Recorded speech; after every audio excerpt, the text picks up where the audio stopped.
Now turning just to oil. A lot of discussion around what the price of gas is going to look like, whose fault it is. The vice president has an idea. It's Joe Biden. Let's take a listen.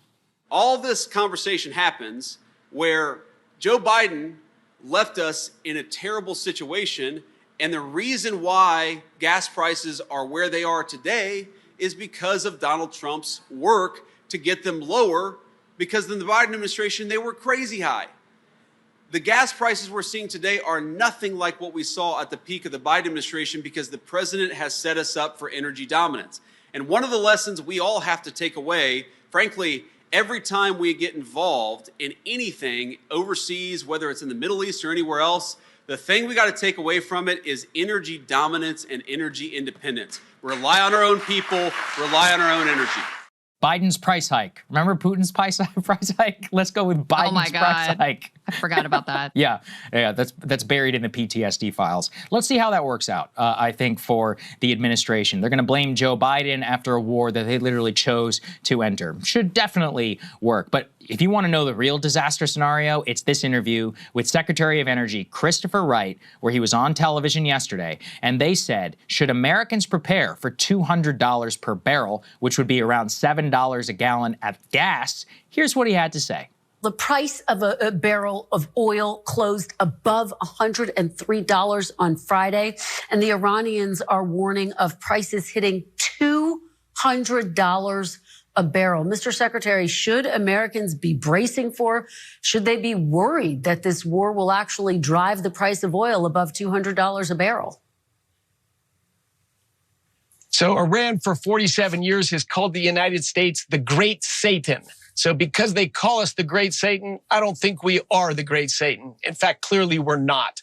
So I don't listen much to Iranian projections of what's going to happen. So that's a no? There is disruptions of flow in a very important waterway.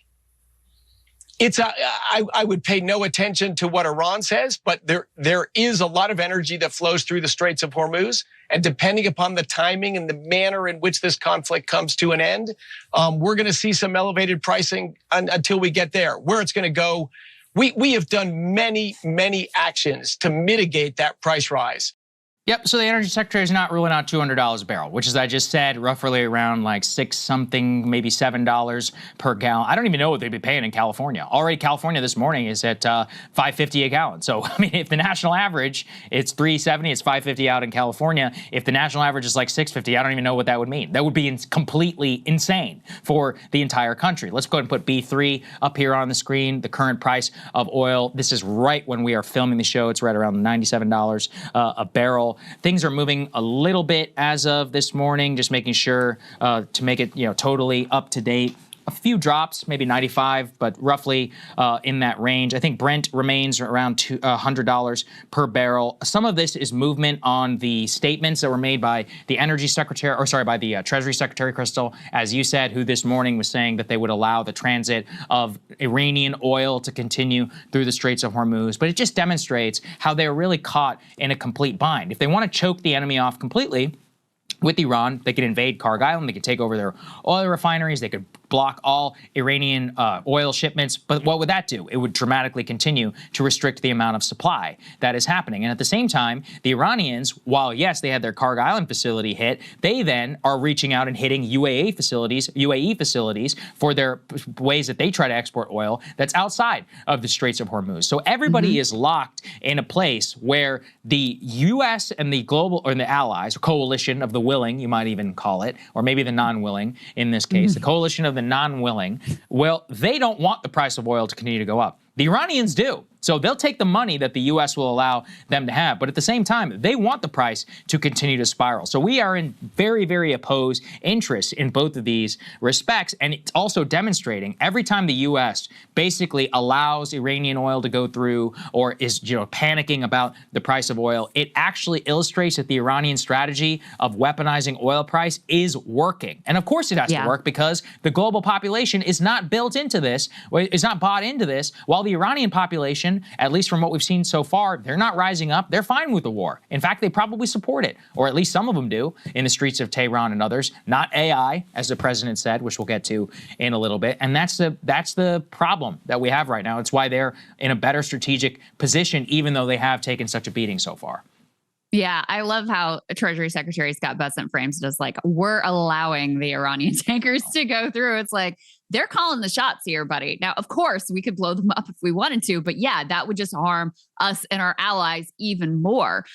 So the strategic thinking around the Strait of Hormuz was sort of based on this outdated idea that Iran, if it was going to close it down, would have to close it down for everyone, and that would harm Iran as well. As long as their tankers are going, and largely, by the way, to China, they're still able to earn the revenue that they need to, continue to produce drones and do what they need to do. And things could get much worse. I mean, they could escalate to more attacks on oil infrastructure. They could escalate to more attacks on desalination plants. This is a region that is not self-sufficient and self-sustaining in any way. I mean, they require those desalination plants. They require mass imports of food. They are not self-sustaining in terms of their, agriculture. So there are a lot of vulnerable choke points here. And this is how bad things are.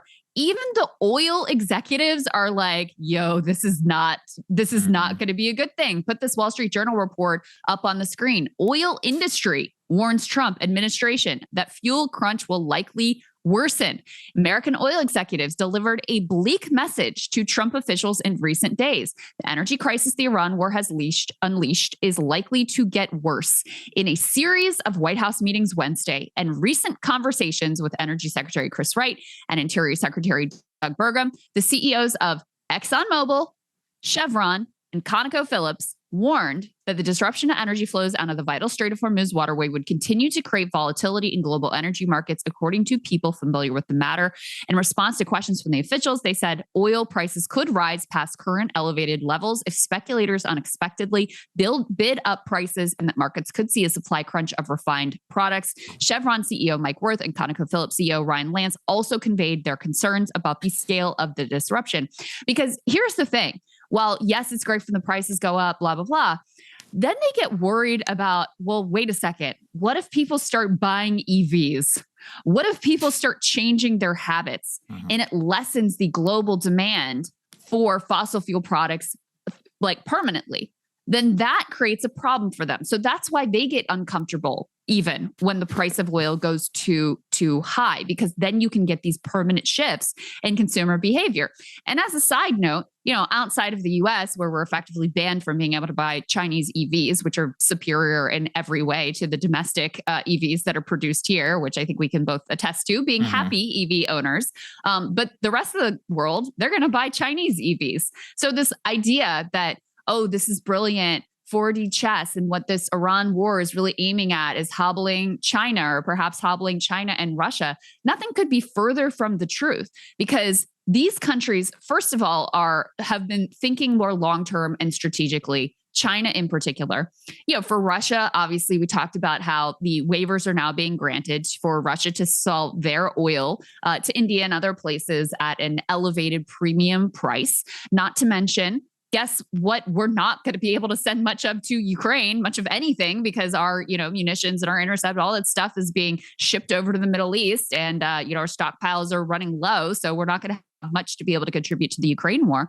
And China, of course, they love to see us just, bog down, and they're able to see all of our weak points and where the vulnerabilities are, and they can provide their intel or whatever resources they're providing to Iran and just sit back and watch this all play out. Yeah, no, I mean, this is why the 5D chess narrative around China is preposterous. They are doing very well already outside of this crisis. They get to learn, and first they got to study all of our financial sanctions against Russia, which of course they were a huge beneficiary of. Now they get to study militarily how the United States is even capable in the year 2026. Look at all the interceptors, look at the radars, look at the drone tech, see exactly where it's all vulnerable, how exactly they would want to pilot it. And of course, they have, 250, 300 times the production base and military capacity of the country of Iran. And so they're just sitting there biding their time this entire time. Now, let's go to B5, please, and put this up here on the screen. This was a recent interview that Trump gave to NBC News. He says that the U.S. may hit Iran's Karg Island again just for fun. Trump told the NBC News broadcaster on Saturday, U.S. strikes totally demolished much of the oil export hub, not true, and warned of more attacks on the island. What they did demolish were Iranian military sites on Karg Island. He says, we may hit it a few more times just for fun. The remarks would mark an escalation for Trump, who previously said they are targeting only military sites on Karg Island, as they say. Now, the way that I had this explained to me, I was on the phone with somebody recently who has a little bit of an idea about what's going on. And this falls exactly into Robert Pape's entire escalation trap theory. What they need to do is to change the status quo, right? The status quo is bad. So how do you change the status quo? You only have two options. One is to have a negotiated solution. The other is to come up with all sorts of cockamamie schemes about how maybe this one, the big one, will change the calculus of the enemy. So that's why they hit the military sites on Karg Island. They were like, hey, we're going to hit this so that we can come in and we can get it if we want to.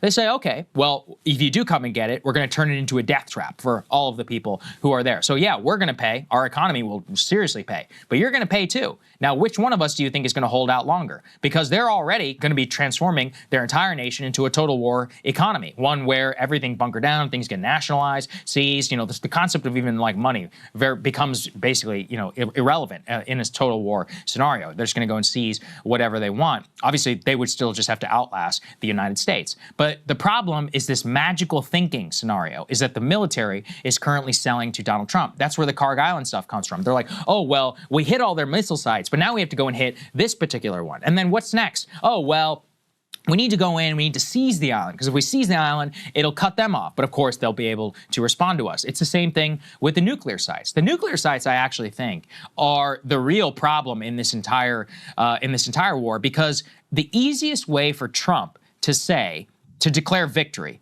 would just be to have some crazy raid that goes in and seizes it, and he can just pull out and say, okay, we're done, we've neutralized them forever. The issue is that because we bombed those nuclear sites, and it's under several hundred feet of rubble and it's in a tunnel, is to go and get it. They know exactly where you're coming. You can't just send a small team in the dead of night because they know you're going to be there and they're going to arm the entire area. So then you have to send in a bunch of people to secure the area, and it might even take weeks or months to excavate the rubble, which means an occupation. Of course, they're going to be sitting ducks for anybody who wants to attack them, which means you got to have a big perimeter. And so there's all these magical thinking scenarios. Each one of them means that each one of them is about changing the status quo. But we've already shown our hand, right? We bombed, we killed the Ayatollah, we bombed all these missile sites, they still are able to launch drones. And so the final option is just continue to keep doing what we're doing, but that's a nightmare for all of us at $100 a barrel for oil and high gas prices and an economic contraction, maybe even a global depression, and of course the destruction of U.S. credibility. So we only have bad options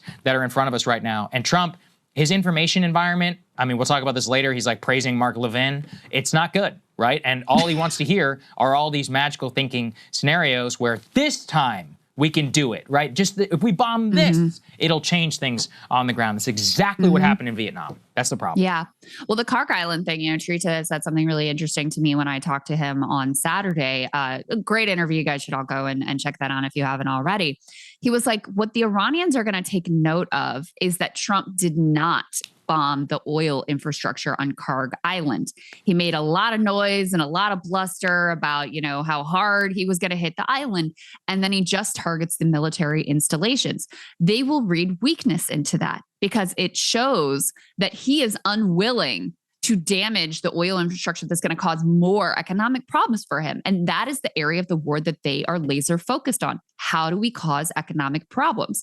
So it showed to them that the strategy was effectively working, that Trump was unwilling to go that far and damage those oil facilities because of what the reverberations would be. He is afraid of that market turmoil again. That's why all of the economic to were sent out to the Sunday shows. That's why Treasury Secretary Scott Bessent is out trying to say whatever he's saying this morning. That's why they announced their coalition of the unwilling to open the Strait of the Hormuz at some point, potentially theoretically in the future, because he hates to see the market chaos. And he knows that it will be devastating to his presidency, especially given the fact that the American people are by and large not on board with this conflict. We're not bought into it. Already, we can put the gas prices up on the screen. They've gone up significantly. Now the national average is actually, I'm looking at it live this morning, it's $3.72.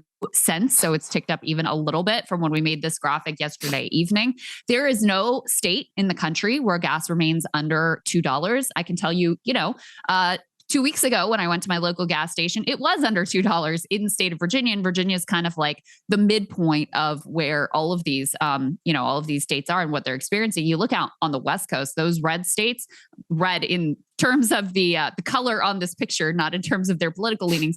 California, $5.53. Oregon, $4.49.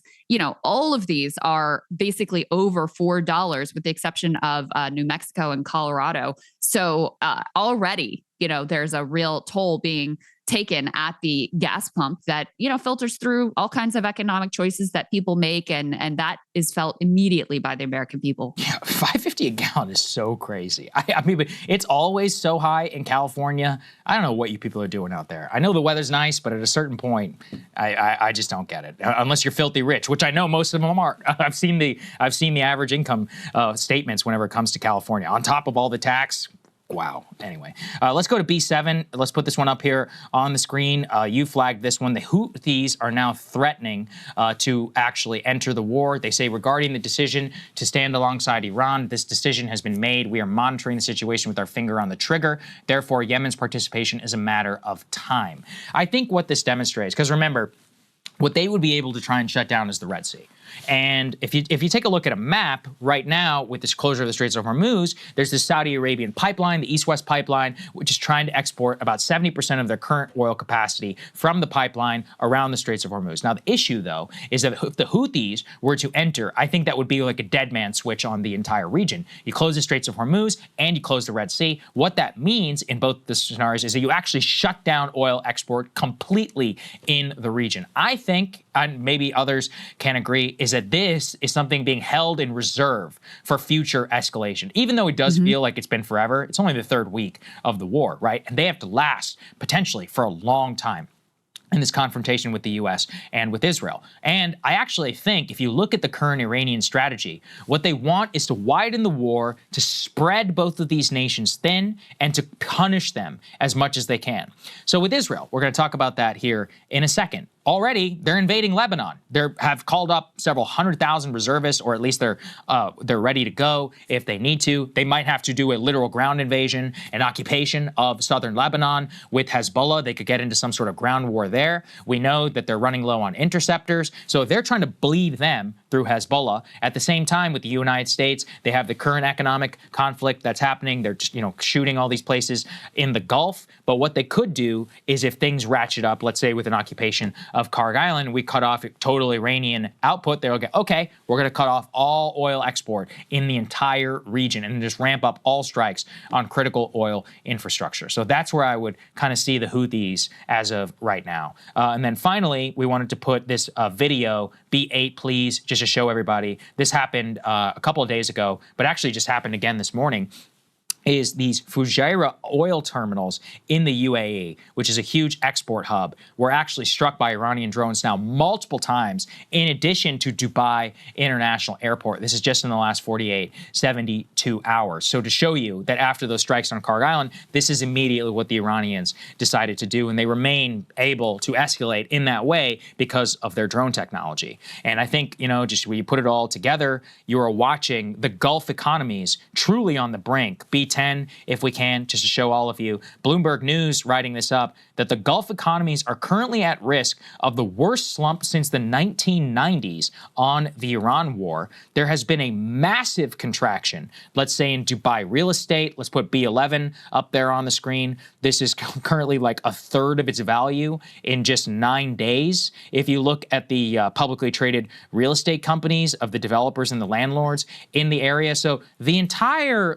architecture of Dubai, which is basically banking for the global super elite. No matter who you are, we welcome you, into Dubai, all these influencers and all these other people. It really is going to challenge their standing. And while that's really painful for them, remember, they have billions, hundreds of billions of dollars invested in our companies too. And if they're upset, they can pull a lot of that investment and they can go looking elsewhere because they have no morals and no scruples. They'll go to anybody who is going to protect them and or, backstop their economy. So it's already, like you said, it's a world war. We are in a world war. It doesn't have to look like the old world wars. That's one of the common fallacies that people always think is that they're like, oh, the new war is going to look exactly like the old one. And then within about a month, people are like, oh, this one's actually totally different. And here we are. Yeah.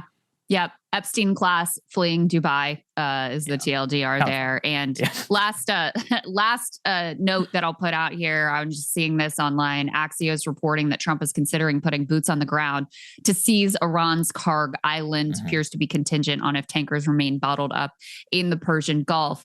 And, that would be no small task because, again, you're on this island. Sure. Could you take it? Can you bomb the hell out of it? Can you, land your Marines there or whatever you're going to do? I'm sure you can.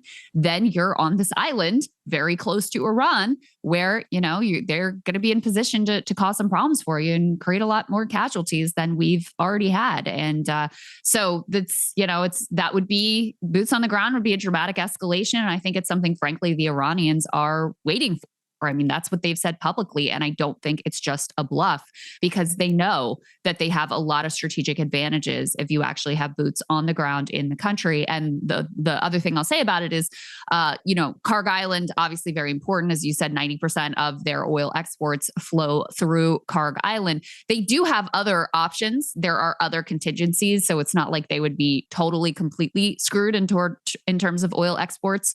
If we were to seize Karg Island, I believe it was attacked in the Iran-Iraq war, and they were able to, go in other directions. And so they do have some backup facilities and mechanisms, but, we'll have to keep an eye on that. This thing just continues going up the escalation chain, as you said, just like Robert Pape predicts. Yeah, we have about 2,500 Marines that are on their way to the Persian Gulf. They were diverted from an exercise in the Indo-Pacific, Marine Expeditionary Force. There are already about 50,000 Marines that are in the region. So it is a big question. Why do you need this Marine Expeditionary Force? I did speak with an expert. He said that they may be able to bolster, let's say, some of the security if there is some sort of deployment. But I mean, anytime you're calling in more troops, it's not good. It's usually not good. All right, let's get to Mortaza Hosseini standing by. Or leave a comment below. It really helps get the show to more people. And if you'd like to get the full show ad-free and in your inbox every morning, you can sign up at breakingpoints.com. That's right. Get the full show, help support the future of independent media at breakingpoints.com.